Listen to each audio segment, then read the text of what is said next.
Hello, my dear friends. Great morning. I'm Swati Prashant from NSP Junior College, Devgarh.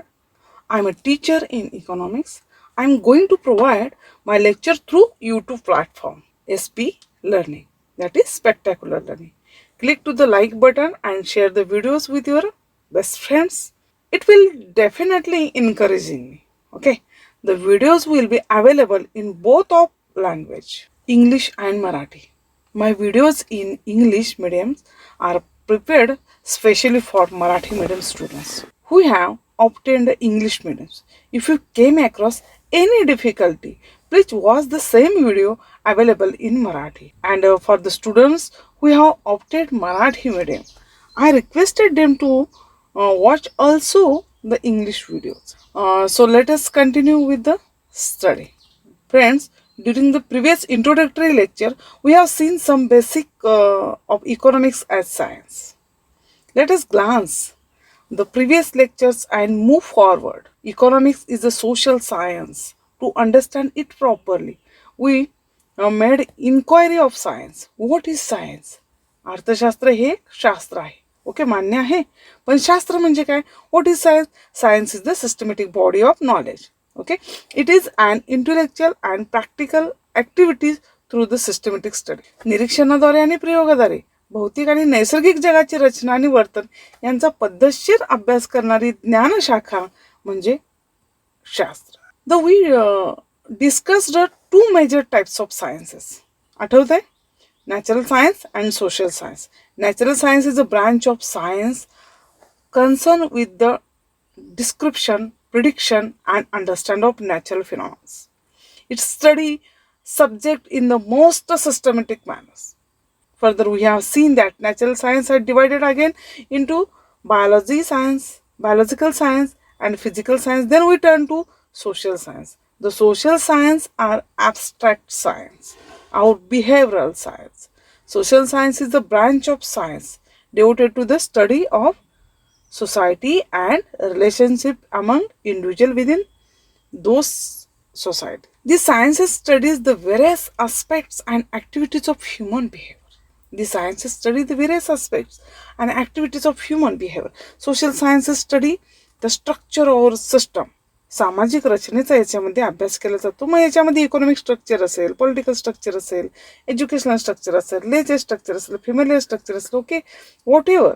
Economic is the social science. It is a queen of social science. Who does command that? Who does command that? What is the Greek origin of economics? प्रश्न पडला ना, जराशे आठवा. कौटिल्यास famous book अर्थशास्त्र आठवतं? ओकिनोमिया.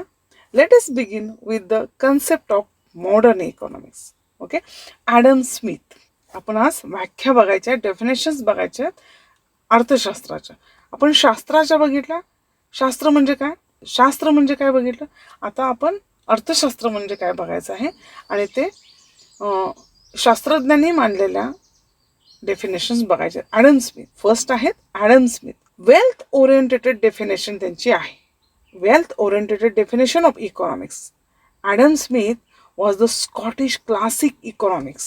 He explained the nature of economics in his one of the most famous book, An Inquiry to the Nature and Cause of Wealth of Nation. Adam Smith यांनी मुक्त व्यापाराच्या धोरणाचा पुरस्कार केला. Smith leads to foundation of classical free market economic theory. He has defines economics as a science of wealth.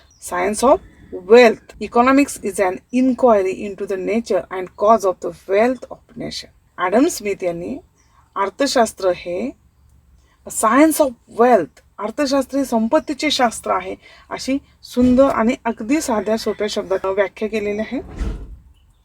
Adam Smith यांनी त्यांच्या व्याख्येचे काही की पॉईंट्स आपल्याला रिकमेंड केलेले आहेत. की पॉईंट्स त्यांनी दिलेले आहेत. फर्स्ट की पॉईंट आहे, government should not interference the economic activities or not इंटरव्हेनन्स.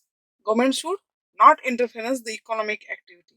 शासनाने आर्थिक बाबतीत कोणताही हस्तक्षेप करू नये असं ॲडम स्मिथ यांच्या फर्स्ट की पॉईंटमध्ये त्यांनी मेन्शन केलेलं आहे. सेकंड आहे ॲक्युमुलेशन मीन्स स्टोरेज.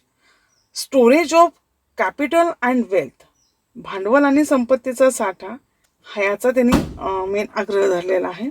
नेचर्स तिसरा आहे. Third one is nature in economic affairs.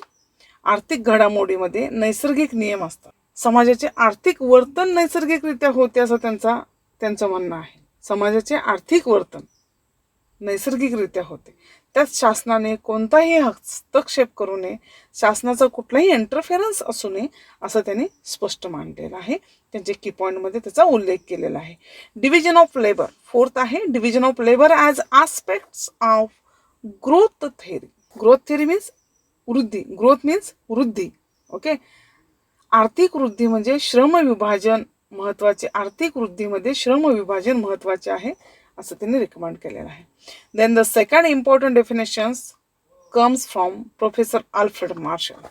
Okay. Professor Alfred Marshall, welfare oriented definition of economics. Neoclassical economist Professor Alfred Marshall has given the welfare-oriented definition of economics in the book entitled Principle of Economics.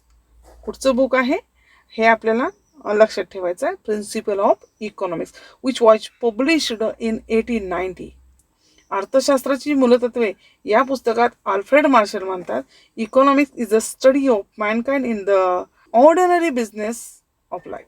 अर्थशास्त्र हे मानवी कल्याणाचा अभ्यास करणारे शास्त्र आहे. It examine that part of individual and social action which is closely connected with the attainment and use of material requested of well-being. या शास्त्रात प्राप्ती आणि आवश्यकतेनुसार उपलब्ध साधनांचा पर्याप्त वापर केला जातो. या संदर्भात वैयक्तिक आणि सामाजिक वर्तणुकीचा अभ्यास याच्यामध्ये आहे. जसे ॲडम स्मिथ यांचे की पॉईंट्स होते, तसेच मार्शल यांचे सुद्धा की पॉईंट्स आहेत. बघा, फर्स्ट आहे study of an ordinary man. Alfred Marshall is considered that economics is the study of ordinary man. Economic activities of ordinary man. अर्थशास्त्र म्हणजे सामान्य माणसाचा अभ्यास केला जातो किंवा अर्थशास्त्र म्हणजे सामान्य माणसाचा अभ्यास असं त्यांचं म्हणणं आहे. सेकंड आहे economics is the behavioural science. अर्थशास्त्र हे वर्तनाचा अभ्यास करते. Friends, now you know very well the economics is the social science and social sciences study human behaviour. Professor Alfred marshal यांनी याच मूलभूत गोष्टींवर भर दिला आहे आणि अर्थशास्त्र मानवी आर्थिक वर्तणुकीचा अभ्यास करणारे शास्त्र मानले आहे. थर्ड आहे study of material welfare. Professor Alfred marshal attached the study of economics and with material welfare of society. भौतिक कल्याणाची कल्पना अर्थशास्त्राशी त्यांनी जोडलेली आहे. अर्थशास्त्रामध्ये भौतिक कल्याणाचा अभ्यास होतो. ओके. फोर्थ आहे economics is not a simple study of wealth. You will find out that the major economist attached economic with wealth priority. Okay. But professor Marshall asserts that economics is the study of material welfare. Professor Alfred Marshall यांची कल्याणकारी अर्थशास्त्राच्या व्याख्येमध्ये त्यांनी जी की point 4 नंबरचा जो दिलेला आहे, अर्थशास्त्रामध्ये केवळ संपत्तीचा अभ्यास होत नाही असं त्यांचं मेजर म्हणणं आहे. ओके. नेक्स्ट इकॉनॉमिस्ट आहे Leonard Robinson. The last important definition bye Leonard Robinson. अर्थशास्त्राचे स्वरूप व महत्त्व या ग्रंथात लिओनार्ड रॉबिन्सन यांची प्रसिद्ध व्याख्या दिलेली आहे. Leonard Robinson present the most popular definition in his book and easy on the nature and significance of economic science. अमर्यादित गरजा आणि मर्यादित परंतु दुर्मिळ व पर्यायी साधने यांचा मेळ घालताना, यांचं कॉम्बिनेशन करताना किंवा हे अप्लाय करताना करण्यात येणाऱ्या मानवी वर्तनाचा अभ्यास करणारे शास्त्र म्हणजे अर्थशास्त्र असं लिओनार्ड रॉबिन्सन यांचं म्हणणं आहे. Economics is the science which studied human behaviour as a relationship between ends and scarce. Scarce means limited. Limited means which have alternative use. Friends, what are the human wants? And what are resources? We will discuss soon. मानवी गरजा आणि साधने यांचा आपण लगेचच अभ्यास करणार आहोत. त्याचे की पॉईंट्स आहेत, त्याचे इम्पॉर्टन्स आहेत. लिओनार्डो रॉबिन्सन यांच्या व्याख्येचे महत्त्वाचे मुद्दे त्यांनी दिलेले आहेत, की पॉईंट्स आहेत.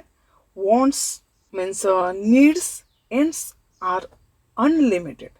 मानवी गरजा अमर्यादित असतात. मानवाची एक गरज पूर्ण झाली की लगेच त्याची दुसरी गरज तयार असते. Wants are unlimited. Wants are totally unlimited. Second आहे means sources are limited. Means are limited. मात्र गरजा भागवण्याची जी साधने आहेत ती मात्र मर्यादित आहेत. ओके. थर्ड वन आहे वॉन्ट्स आर ग्रेडेबल. मीन्स आपण रँकिंग आणि रेटिंग करू शकू असं ग्रेडेबल आहे. मानवी गरजांना प्राधान्यक्रम असतो. मीन्स एक्झाम्पल जर सांगायचं झालं तर अन्न वस्त्र निवारा या गोष्टी मानवाला सगळ्यात महत्त्वाच्या असतात. मानवी जीवन जगण्यासाठी इझी गोईंगसाठी अन्न वस्त्र निवारा ह्या गोष्टी महत्त्वाच्या असतात. रेटिंग आहे, ते रेटिंग दिलं जातं. Wants are gradable. And fourth आहे means or sources have alternative use. साधनांचा पर्यायी उपयोग असतो. Friends, these are important definition of economics. We have seen the definition of presented by Kautilya, Adam Smith, Professor Alfred Marshall, and Professor Leonard Robinson. During the next lecture, we discuss the branches of economics, and it is a very interesting topic. I'm sure you will like it most. Okay, friends, thank you. Let us meet again in the next video. Okay, thank you so much, guys.